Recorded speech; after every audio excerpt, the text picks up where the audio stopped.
ప్రజా సమస్యల పరిష్కారం, గ్రామీణాభివృద్ధి, రైతు సంక్షేమం, ఆరోగ్య సేవల విస్తరణ, మౌలిక వసతుల కల్పనకు ప్రాధాన్యమిస్తూ జిల్లా పరిషత్ సర్వసభ్య సమావేశం గురువారం విస్తృతంగా జరిగింది. జిల్లా పరిషత్ చైర్మన్ మాజీ శ్రీనివాసరావు అధ్యక్షతన విజయనగరం, పార్వతీపురం, మన్యం జిల్లా కలెక్టర్లు ఎస్ రామసుందర్ రెడ్డి, ఎస్ ప్రభాకర్ రెడ్డిల సమక్షంలో జరిగిన సమావేశంలో ప్రజాప్రతినిధులు పలు కీలక అంశాలను సభ దృష్టికి తీసుకువచ్చారు.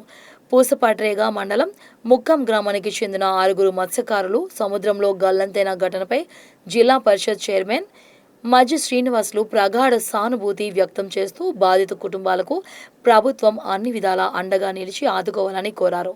వ్యవసాయ శాఖ సమీక్ష సందర్భంగా జిల్లాలో యూరియా, డిఏపి విత్తనాలు సకాలంలో అందడం లేదని ప్రజాప్రతినిధులు ఆందోళన వ్యక్తం చేశారు. అన్ని శాఖల పనితీరుపై చర్చించారు. ఎందుకంటే అందులో ఎత్తవాంశ ఎర్రలు అనేవి బతుకుంటేనే పంటకు ఆదాయం. మనం ఎంతసేపు ఎరువు గురించి ఆలోచిస్తున్నాం. భూమిలో ఉండాల్సిన రైతు నేస్తాలైన ఎర్రల్ని చంపేస్తున్నాం. పూర్తిగా ఎండిపోతే అవి కూడా బతకలేనివి, చాలా లోతు దాకా అవి వెళ్ళలేనివి. అవి వెళ్ళేంత దూరం మాడిపోయి ఎండిపోయి మనం భూమి సారాన్ని పోగొడుతున్నాం. కాబట్టి పూర్తిగా వడగాలను తట్టుకోవాలన్నా టెంపరేచర్ పంటకు ఎంత కావాలో అంతే ఉండాలి.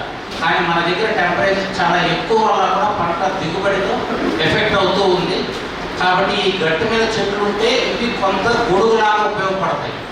మన వల్ల భ్రమ ఏంటంటే నీడ వస్తే పంట రాదని. కరెక్టే, అది చెట్టు చెట్లాగా విస్తారంగా వచ్చేసి నీడ పూర్తిగా రోజంతా ఉంటే కొంత ఎఫెక్ట్ అవుతుంది.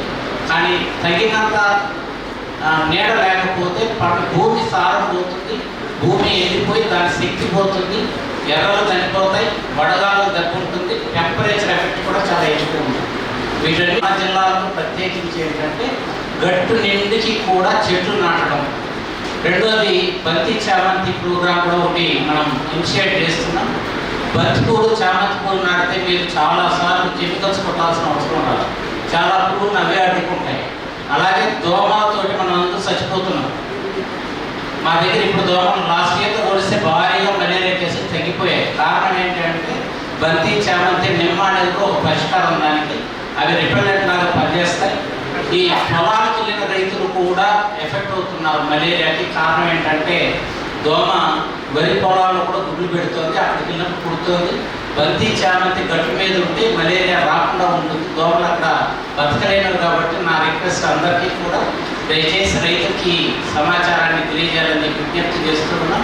అండ్ ఇంకొక శుభవార్త ఏంటంటే మన్యం జిల్లా భారతదేశంలో 7 జిల్లాలను సెలెక్ట్ చేస్తే అగ్రికల్చర్ ట్రాన్స్ఫర్మేషన్కి మన్యం జిల్లా ఒకటి సెలెక్ట్ చేసింది సెంట్రల్ గవర్నమెంట్. అది మనందరికీ కూడా గర్వకారణమైన విషయం. మనం ఈ ట్రాన్స్ఫర్మేషన్లో భాగంగా ఇవన్నీ కూడా టేకప్ చేస్తున్నాం. ప్రత్యేకించి సభ్యులకు ఒక విజ్ఞప్తి, మీకు తెలియదని కాదు, ఎరువుల వినియోగం గురించి మీకు అందరికీ తెలుసు. మీరు చెప్పినవన్నీ కూడా నోట్ చేసుకున్నా, ఎక్కడ సమస్యలు అవన్నీ కూడా పరిష్కరించడానికి ప్రయత్నం చేస్తాం.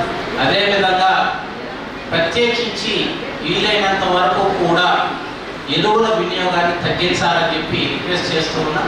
250 రూపాయలతోటి నానో యూరియా వస్తుంది. సెకండ్, థర్డ్ డోసుకి వెళ్ళేటప్పుడు వాటికి వెళ్ళాలని చెప్పి